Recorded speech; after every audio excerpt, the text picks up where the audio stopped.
വാപ്പ നിന്റെ തന്തേനാണ് ഞാൻ വിളിച്ചത്. നീ എന്താ വാപ്പാക്കെല്ലാം പറയുന്നത്? നിന്റെ തന്തക്ക് ഞാൻ വിളിച്ചില്ലല്ലോ. അഖിലെ നിന്റെ തന്തക്ക് ഞാൻ വിളിച്ചോ? എന്ത് സ്റ്റാൻഡേർഡാണ് നിനക്കുള്ളത്? നീ വലിയ ആധികാരികമായിട്ട് സംസാരിക്കുന്നുണ്ടല്ലോ.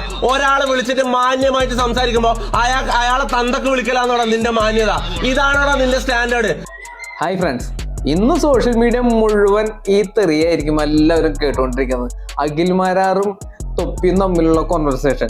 അതില് ആരാണ് തെറ്റുകാര്, എന്താണ് പ്രശ്നം എന്നുള്ളത് 90% പേർക്ക് അറിയില്ല. അതൊന്ന് ക്ലിയർ ചെയ്യാൻ വേണ്ടിയിട്ടാണ് ഞാൻ അവിടെ വന്നിട്ടുള്ളത്. ഞാൻ ജിൻഡോന്റെ PR ചെയ്തെന്ന് പറഞ്ഞത്, അതായത് വോട്ട് ചോദിച്ചത് കഴിഞ്ഞ പോലെ ഞാൻ ജിൻഡോന്റെ വോട്ട് ചോദിച്ചതിന് എന്തോ വ്യക്തിപരമായിട്ട് എന്തോ അറിവ് കിട്ടിയെന്ന് പറഞ്ഞു. വ്യക്തിപരമായ എന്തോ അറിവ് കിട്ടിയെന്ന് പറഞ്ഞു. ആ അറിവ് എന്താണെന്നൊന്ന് പറയാൻ പറ്റുമോ? നമ്മൾക്ക് എല്ലാവർക്കും അറിയാം, അഖിൽമാരാർ സോഷ്യൽ മീഡിയയിൽ നിറഞ്ഞിരിക്കാൻ വേണ്ടിയിട്ട് ആൾ എന്ത് വേണേലും വിളിച്ച് പറയുന്ന ഒരു വ്യക്തിയാണ്. അതേപോലെ തന്നെയായിരുന്നു ഇവിടെ സംഭവിച്ചത്.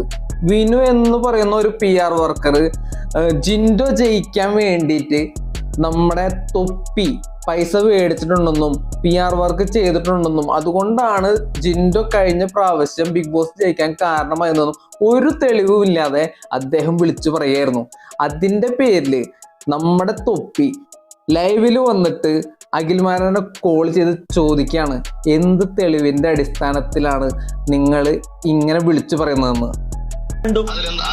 അതിൽ നീ ആദ്യം പറയുന്നു തൊപ്പി അനീഷിന് ഇപ്പൊ പെട്ടെന്ന് PR ഉണ്ടാക്കാൻ നടക്കുന്നു. ചിലപ്പം അത് വേറെ കണ്ടസ്റ്റന്റിന്റെ ദേഷ്യമായിരിക്കാം, അല്ലെങ്കിൽ ചിലപ്പോൾ പൈസ വാങ്ങിയിട്ടായിരിക്കാന്ന് പറഞ്ഞു. കേക്ക് ആയിരിക്കാന്ന് പറഞ്ഞു. അത് കഴിഞ്ഞിട്ട് നീ ഒരു സെന്റൻസ് പറഞ്ഞു, കഴിഞ്ഞ കൊല്ലം ജിൻഡോന്റെ കയ്യിൽ നിന്ന് പൈസ വാങ്ങിയിട്ടാ PR ചെയ്തത്. അതിന്റെ തെളിവാണ് എനിക്ക് വേണ്ടത്. അഖിൽമാരാർ PR വർക്ക് നടത്തുന്ന ഒരാൾ തന്നെയാണ്. അതുകൊണ്ട് തന്നെ PR പ്രൊമോഷൻ വർക്ക് നടത്തുമ്പോൾ കുറച്ച് നല്ലധികം പൈസ കിട്ടും. പനിയായിട്ട് നീ വീഡിയോ ഇട്ടല്ലോ, അനുമോൾക്കുള്ള PR നല്ല വൃത്തിയായിട്ട് ചെയ്തല്ലോ. പനിയാണെങ്കിൽ അത് ചെയ്യാം. കഴിഞ്ഞ കൊല്ലം ആള് PR വർക്ക് നടത്തി, പക്ഷെ ആ വ്യക്തി ജയിച്ചില്ല. പക്ഷെ തൊപ്പി നടത്തിയത് ജിൻഡോ ജയിക്കണം എന്ന് പറഞ്ഞിട്ട് ഒരു ലൈവില് വന്നിട്ട് പറഞ്ഞു. അതിന്റെ പേരിലാണ് അഖിൽമാരാർ പറഞ്ഞത് ജിൻഡോന്റെ കയ്യിൽ നിന്ന് തൊപ്പി കുറെ പൈസ മേടിച്ചിട്ട് PR വർക്ക് നടത്തിയതെന്ന്. അങ്ങനെയല്ല, ജിൻഡോന്റെ കൂട്ടുകാരനാണ് അച്ചായനും തൊപ്പിയും തമ്മിൽ നല്ല ഫ്രണ്ട്ഷിപ്പാണ്. ഒരു ഫ്രണ്ട് വന്നിട്ട് പറഞ്ഞു കഴിഞ്ഞാൽ ഇങ്ങനെ നിരസിക്കാൻ പറ്റാ, നമ്മളെ കൊണ്ടാണെങ്കിൽ പറ്റില്ലല്ലോ. നമ്മൾ ഫ്രണ്ട്ഷിപ്പ് അല്ലേ പൈസയൊക്കെ വലുത്.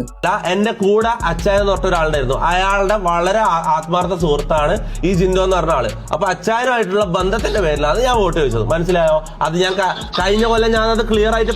അത് മാത്രല്ല, ഇപ്രാവശ്യം അനീഷിന് സപ്പോർട്ട് ചെയ്തപ്പോ വീണ്ടും അഖിൽമാരാർ പറഞ്ഞു, വീണ്ടും നിങ്ങൾ പൈസ മേടിച്ചിട്ടുണ്ടാകാം. അനീഷിന് ഞാൻ വോട്ട് ചോദിക്കും, കാരണം അനീഷിന് എനിക്ക് ഇഷ്ടമാണ്. അത് ഉറപ്പ് പറയുന്നില്ല, പക്ഷെ ജിൻഡോന്റെ കാര്യത്തിൽ അദ്ദേഹം ഉറപ്പ് പറയുന്നുണ്ട്. തെളിവ് പോലും ഇല്ലാതെ കടുംപിടുത്തം പിടിച്ചിട്ടാണ് നിൽക്കുന്നത്. മാത്രമല്ല, ഓൺലൈൻ വന്നിട്ട് തൊപ്പിയുടെ തന്തയ്ക്ക് വേറെ വിളിച്ചിട്ടുള്ള വീഡിയോ നമുക്ക് ഇതിനു മുന്നേ കാണാൻ പറ്റും. ഇങ്ങനത്തെ ഒരു വ്യക്തിയാണ് അഖിൽമാരാർ. പണം വാങ്ങി നീ അവന്റെ കയ്യിൽ നിന്ന് പണം വാങ്ങിയിട്ട് തന്നെയാണ് ജിൻഡോയെ കൂട്ട് പിടിച്ചതെന്ന് ജിൻഡോയുടെ PR ചെയ്ത വിനു ആണ് എന്നോട് പറഞ്ഞത്. ഇവിടെ മെയിൻ ആയിട്ട് വന്നിട്ടുള്ള പ്രശ്നം എന്നിട്ടാന്ന് വെച്ച് കഴിഞ്ഞാൽ, ജിൻഡോനെ തൊപ്പി പ്രൊമോഷൻ ചെയ്തൊന്നുമല്ല. കാരണം തന്നെക്കാളും ഫാൻസ് തൊപ്പിക്കുണ്ട്. എന്നേക്കാളും അറിവില്ലാത്ത ഒരു സാധാരണക്കാരനായ വ്യക്തിക്ക് അതിനേക്കാളും കൂടുതൽ ഫാൻസ് ഉണ്ട്. ആ ഒരു ഈഗോയാണ്. ഓക്കെ, നമുക്ക് അറിവും ബോധവും ഇല്ല. ശരി അഖിൽമാരാറിന് അറിവും ബോധവുണ്ട്. കാരണം എന്താ വെച്ച് കഴിഞ്ഞാൽ, ഇതിന് ഏറ്റവും അവസാനം വന്നിട്ട് അദ്ദേഹം പറയുന്നുണ്ട് റഷ്യൻ വിപ്ലവത്തിനെ കുറിച്ച് നമുക്ക് സംസാരിക്കാം എന്നൊക്കെ. അതായത് തൊപ്പിയേക്കാളും അറിവ് തനിക്കുണ്ടെന്നുള്ളത് ആ അഹങ്കാരം തന്നെയാണത്. ആ അഹങ്കാരം അത് ഓൺലൈൻ മീഡിയ കൂടെ ആൾക്ക് പറഞ്ഞ് മനസ്സിലാക്കി കൊടുക്കണം. അത്ര വാക്ചാരിത്വം എനിക്കില്ലെങ്കിലും ഞാൻ ശ്രമിക്കാം. ഏതെങ്കിലും ഒരു വിഷയം നീ പറ. റഷ്യൻ വിപ്ലവം അഖിലേട്ടാ, റഷ്യൻ വിപ്ലവത്തിനെ കുറിച്ച് എനിക്കൊന്നും അറിയില്ല. ശരിയാണ്, നിങ്ങൾ ഈ ഇങ്ങനത്തെ കാര്യങ്ങളിൽ നിങ്ങൾക്ക് അറിവ് കൂടുതലാണ്. എന്തിനാണ് നിനക്ക് ഇത്രയധികം ഫാൻസ്? അതായത് മാസം 1-1.5 കോടി നീ എന്തുകൊണ്ടാണ് സമ്പാദിക്കുന്നത്? നിന്നേക്കാളും അറിവ് എനിക്കില്ലേ എന്നുള്ളൊരു ധാർഷ്ട്യ സ്വഭാവമില്ലേ? അതാണ് അദ്ദേഹത്തിന്റെ മെയിൻ ആയിട്ടുള്ള ഈഗോക്കുള്ള മെയിൻ ആയിട്ടുള്ള കാരണം ഇവിടെ ഉണ്ടായിട്ടെന്ന് എനിക്ക് തോന്നുന്നുണ്ട് കേട്ടാ.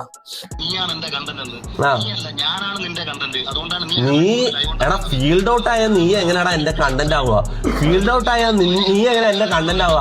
നിന്റെ വീഡിയോസിന്റെ വ്യൂസും നിന്റെ റീച്ചും നീ തന്നെ പോയിട്ട് നോക്കടാ. നീ എങ്ങനെയാടാ എന്റെ കണ്ടന്റ് ആവുക? ഞാനല്ലടാ നിന്റെ കണ്ടന്റ്.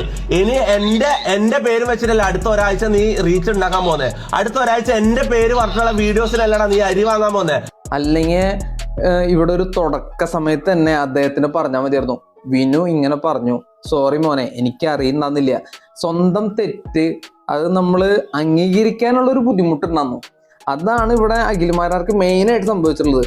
മോനെ സോറി ട്രാ എനിക്ക് അറിയില്ല എന്ന് പറയുന്ന ഒരൊറ്റ സീനിൽ ഈ വീഡിയോ അവസാനിപ്പിക്കായിരുന്നു. പക്ഷെ അതിന് അഖിൽമാരാർ ഒരിക്കലും തയ്യാറായിട്ടില്ലെന്ന് മാത്രമല്ല, സ്വന്തം തെറ്റ് അംഗീകരിക്കാൻ പോലും അദ്ദേഹം തീരെ ശ്രമിച്ചിട്ടില്ല. ഇത്രയും നല്ല മനുഷ്യനാണ്. നമുക്ക് എല്ലാവർക്കും അറിയാം, ഒരു പിടിച്ച മുയലിന് 4 കൊമ്പെന്ന് പറഞ്ഞിട്ട് ഒരു സ്വഭാവമാണ് അഖിൽമാരാറിന്റെ. അത് ഏത് വീഡിയോ എടുത്ത് നോക്കിയാലും നിങ്ങൾക്ക് മനസ്സിലാവും. നമ്മുടെ തെറ്റ് ഒരിക്കലും ആള് അംഗീകരിച്ചു തരില്ല. അങ്ങനത്തെ ഒരു വ്യക്തിയാണ് അഖിൽമാരാർ. തൊപ്പി പണ്ടൊക്കെ എനിക്ക് ഇഷ്ടമില്ലാത്ത വ്യക്തിയായിരുന്നു. ഇപ്പോഴും നമുക്ക് വീഡിയോ ഒക്കെ കാണുമ്പോൾ അദ്ദേഹത്തിന്റെ നല്ല മനസ്സോടെയും കാണണം, പലരെയും സഹായിക്കാനുള്ള മനസ്സോടെയും കാണണം. അഖിൽമാരാർ പറയും സഹായിക്കാന്നുള്ളത്, ഇതുവരെ ഒരാളും സഹായിച്ചു കണ്ടിട്ടില്ല കേട്ടാ. നമ്മുടെ തൊപ്പിയുടെ ഓരോ ലൈവ് വീഡിയോയിലും ആള് മിനിമം ഒരാളെങ്ങനെ സഹായിക്കുന്നത് നമുക്ക് കാണാൻ പറ്റും. അതായത് ഇപ്പൊ ഫോളോവേഴ്സിന് വേണ്ടിയിട്ടാണെങ്കിലും എന്തിനു വേണ്ടിയിട്ടാണെങ്കിലും. ഓക്കെ അല്ലേ ഫ്രണ്ട്സേ? ഞാനിപ്പോ തൊപ്പിയുടെ കൂടെ നിൽക്കുന്നു. നിങ്ങൾ ആരെ കൂടെ നിൽക്കുന്നുള്ളത് നിങ്ങൾ കമന്റ് ചെയ്യുക ഫ്രണ്ട്സ്.